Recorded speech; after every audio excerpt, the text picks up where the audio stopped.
Por causa da falta de perdão, desentendimentos acontecem todos os dias. Brigas, separações e mágoas. O perdão só existe porque todos nós podemos cometer erros, e sem ele, seria impossível mantermos relacionamentos saudáveis com as pessoas. No entanto, apesar de ser tão importante, perdoar não é nada fácil, principalmente para quem não sabe o que a palavra de Deus diz. Por isso eu vou te mostrar 7 verdades bíblicas sobre o perdão. Em um primeiro momento, elas podem te confrontar, mas depois elas vão te direcionar para você fazer o que é certo. Mas antes disso, já deixa o seu like, se inscreva aqui no meu canal e ative o sininho para você ser avisado pelo YouTube assim que eu colocar o próximo vídeo, tá bom? Então vamos lá. A primeira verdade: perdão não é uma opção. É muito comum escolhermos o que vamos perdoar, baseados naquilo que acreditamos ser perdoável ou não. Por exemplo, algumas pessoas acreditam que quando alguém comete o mesmo erro mais de uma vez, não merece ser perdoada. Mas a Bíblia nos mostra que perdoar não é uma opção, mas uma ordem de Deus. Veja o que Jesus disse: tomem cuidado, se o seu irmão pecar, repreenda-o, e se ele se arrepender, perdoe-lhe. Se pecar contra você 7 vezes no dia, e 7 vezes voltar a você e disser, estou arrependido, perdoe-lhe. A segunda verdade: perdão não é um sentimento. Sentir vontade de perdoar é muito bom, mas a verdade é que quase nunca isso acontece, não é mesmo? Se analisarmos os nossos sentimentos, encontraremos raiva, mágoa e o desejo de vingança em nosso coração. Por isso a Bíblia nos mostra que o perdão não deve ser fruto da emoção, e sim da razão. É claro que o sentimento pode estar envolvido no ato de perdoar, mas se não estiver, a razão tem que prevalecer. Quando Pedro perguntou a Jesus sobre o quanto devemos perdoar, ele deu uma resposta impactante. Veja o que está escrito.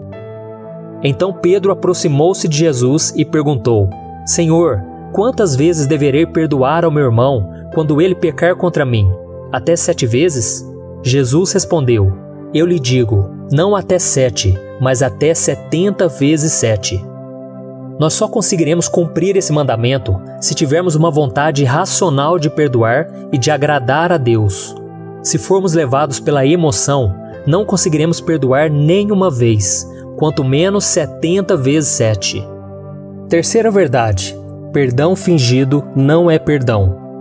Muitas pessoas fingem que perdoaram só para se consertarem com a outra pessoa. Eu mesmo já fingi ter perdoado uma pessoa só porque eu precisava continuar convivendo com ela. Mas depois de um tempo, Deus me mostrou que eu ainda não tinha perdoado, porque não era algo verdadeiro, vindo do meu coração. Então eu chamei aquela pessoa e liberei o meu perdão com sinceridade. Então fique atento, se você está sempre criticando e apontando os erros do outro, este é um sinal de que você ainda não perdoou esta pessoa. A quarta verdade: perdoar não é esquecer. Eu conheço muitas pessoas que, por se lembrarem do que aconteceu, acham que ainda não perdoaram. Mas se basearmos nisso, nunca conseguiremos perdoar alguém. Porque quando somos agredidos ou ofendidos de alguma forma, o nosso cérebro guarda aquelas informações tão intensamente que dificilmente nos esqueceremos um dia. Então, quando você perdoa, não significa que você se esqueceu do que o outro fez com você, mas sim de que você não leva mais em conta. Quem perdoa se lembra até mesmo de detalhes, mas também se lembra que já perdoou e isso traz paz ao seu coração. Veja o que Deus disse ao povo de Israel: Eu lhes perdoarei a maldade e não me lembrarei mais dos seus pecados. Essa passagem diz que Deus não se lembrará mais dos pecados daquele povo. Mas eu te pergunto, será que o Deus Todo-Poderoso pode se esquecer de alguma coisa? É claro que não, Ele sabe de tudo. Com isso, o texto mostra que Deus não os culpa mais pelos pecados confessados, pois Ele já os perdoou. Ou seja, Ele não leva mais em conta o que fizeram de errado. A quinta verdade: Deus não aprova a falta de perdão. Mesmo diante de tudo isso que eu citei, há muitas pessoas que ainda não estão dispostas a perdoar. O problema é que essa decisão coloca essas pessoas diante do julgamento de Deus. Veja o que Jesus disse: Se perdoarem as ofensas uns dos outros, o Pai Celestial também lhes perdoará. Mas se não perdoarem uns aos outros, o Pai Celestial não lhes perdoará as ofensas. Eu sei que pode parecer terrível, mas Deus não perdoa aqueles que não querem perdoar, pois Ele demonstrou o maior ato de perdão ao enviar o seu Filho para sofrer e morrer na cruz por nós, mesmo nós sendo tão pecadores. Por isso, a falta de perdão pode trazer muitas coisas ruins. Ela nos leva para longe da presença do Senhor e abre brechas para que o inimigo atue em nossas vidas. Veja o que está escrito em Hebreus capítulo 12. Esforcem-se para viver em paz com todos e para serem santos. Sem santidade ninguém verá o Senhor.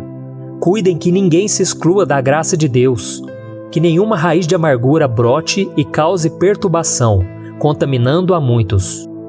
É muito triste ver que há muitas pessoas amarguradas, até mesmo dentro das igrejas. Esta é uma das razões por que tantas pessoas sofrem com doenças físicas e emocionais. Quando o perdão não é liberado, ele se torna uma raiz de amargura, que vai aumentando com o passar do tempo, até que destrói a vida da pessoa, afasta ela da graça de Deus e ainda prejudica a vida das pessoas à sua volta. A sexta verdade: você não é obrigado a conviver com quem você já perdoou. Você pode amar e perdoar, e mesmo assim não querer conviver com essa pessoa. Afinal, como manter uma amizade com alguém que te roubou, te traiu, te agrediu ou coisa do tipo? Às vezes é quase impossível, e em muitos casos, manter-se afastado é a melhor coisa a se fazer. Se essa pessoa não mudou suas atitudes erradas, você não precisa querer ficar ao lado dela. Mas isso não significa que você não a ame de verdade. O que não pode acontecer é ter ódio ou mágoa de alguém. Pois Jesus disse que se o seu inimigo te pedir algo, você deve fazer. Se ele precisar da sua ajuda, ajude. Afinal de contas, se você ama e já perdoou, não há mais ressentimentos em seu coração. Esse é o verdadeiro amor que Deus espera de nós, que amemos as pessoas e não as suas atitudes. Assim como Ele ama o pecador, mas odeia o pecado. A sétima verdade: para perdoar, você não tem que esperar o outro pedir perdão. Muitas pessoas não perdoam porque ficam esperando o outro vir pedir perdão.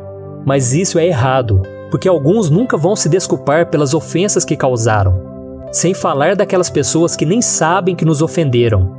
Lembre-se do exemplo de Jesus na cruz. Antes de morrer, ele olhou para o céu e pediu para que Deus perdoasse aquelas pessoas que estavam tirando a sua vida. Aqueles homens que condenaram a Cristo e o feriram não estavam nem um pouco arrependidos. E mesmo assim, Jesus não guardou mágoa e ainda orou para que eles recebessem o perdão. Então saiba que você pode perdoar o outro, mesmo quando não souber se ele está arrependido ou não. Isso não depende dele, depende apenas de você. Diante dessas 7 verdades sobre o perdão, não resta dúvidas de que perdoar é necessário. É o melhor caminho a seguir, por mais que seja difícil e que fira o nosso orgulho. Muitas vezes não perdoamos porque achamos que somos melhores que os outros. Mas devemos nos lembrar que nós também temos defeitos e pecamos. E mesmo assim, Deus sempre nos dá uma nova chance. Eu sei que é mais fácil falar do que praticar, mas com a ajuda de Deus, você vai conseguir. Amém? A Bíblia diz que o nosso único inimigo é Satanás e não as pessoas. Por isso fique atento, o diabo usará as pessoas para tentar te atingir, pois ele quer destruir não somente a outra pessoa, mas a você também. É por isso que se você escolher perdoar e orar por quem te feriu, você estará quebrando as armadilhas que o inimigo estava planejando. Então lembre-se, o amor sempre é a sua melhor arma. Glória a Deus! E agora eu quero fazer uma oração por você, você que está com o coração atribulado, angustiado, você que sabe que não perdoou ainda aquela pessoa. Porque todas as vezes que você se lembra dela, você tem raiva, desejo de vingança, você tem ódio no coração. Então nós vamos orar agora, e você vai liberar o perdão. Você vai dizer em voz alta: fulano, eu te perdoo, em nome de Jesus. Você vai tomar essa decisão pela fé, e não espere que os seus sentimentos mudem, porque pode demorar um tempo para as feridas cicatrizarem. Mas saiba que se você tomar a decisão de obedecer ao Senhor hoje, com o tempo as suas emoções serão curadas. Amém? Então feche os seus olhos e vamos orar. Senhor, meu Deus e meu Pai, eu coloco diante da Tua presença, Senhor, a vida dessa pessoa que está amargurada, está com sentimento de ódio, de raiva, porque ela foi ferida, meu Pai. Quantas pessoas agora foram traídas, estão decepcionadas, frustradas com o ser humano. Ó Senhor, tenha misericórdia, meu Pai, e não deixe que o mal contamine o nosso coração. Livra-nos do mal, Senhor, de todo sentimento negativo, de todo sentimento que não seja o amor e o perdão. E nesse momento, meu Pai, nós liberamos o perdão sobre esta pessoa. Esta pessoa, meu Pai, não sabe o que faz. Essa pessoa tem prejudicado não somente a nós, mas a tantas outras à sua volta. Oh, meu Pai, tem misericórdia dessa vida, assim como o Senhor tem misericórdia de nós todos os dias. E assim como o Senhor nos perdoa, nós estamos agora perdoando as ofensas daquelas pessoas. Em nome de Jesus, meu Pai, tenha misericórdia, abra os olhos espirituais desse marido, meu Pai, dessa esposa, desse filho rebelde, de tantos, meu Pai, que estão no pecado, que estão longe dos teus caminhos e que têm contaminado a muitos porque eles se afastaram da graça do Senhor. Oh, meu Pai, libera, Senhor, da Tua misericórdia, da Tua graça. E assim como o Senhor mudou a nossa vida um dia, mude a vida dessas pessoas, meu Pai. Não deixe que elas sofram mais, Senhor. Não deixe que elas sofram as consequências, porque o inimigo tem tentado roubar a sua vida. O inimigo tem tentado destruir. Oh, meu Pai, mas coloca a Tua mão, Senhor. Visite essa pessoa onde ela está e derrama da Tua graça, do Teu perdão, meu Pai. Nós estamos liberando ela em nosso coração e não guardaremos mais mágoa, não guardaremos mais rancor e a partir de hoje vamos orar por elas. Para isso, Senhor, te pedimos a graça e a unção do Espírito Santo e perdoar as suas falhas. Em nome de Jesus que eu oro e te agradeço. Amém. Meu querido irmão, continue alimentando a sua fé com a palavra de Deus e eu tenho certeza que a cada dia Deus vai te capacitar a fazer a vontade dEle. Amém? Eu sou o pastor Antônio Júnior. Se você gostou dessa mensagem, compartilhe com seus amigos e se inscreva aqui no meu canal. Deus te abençoe.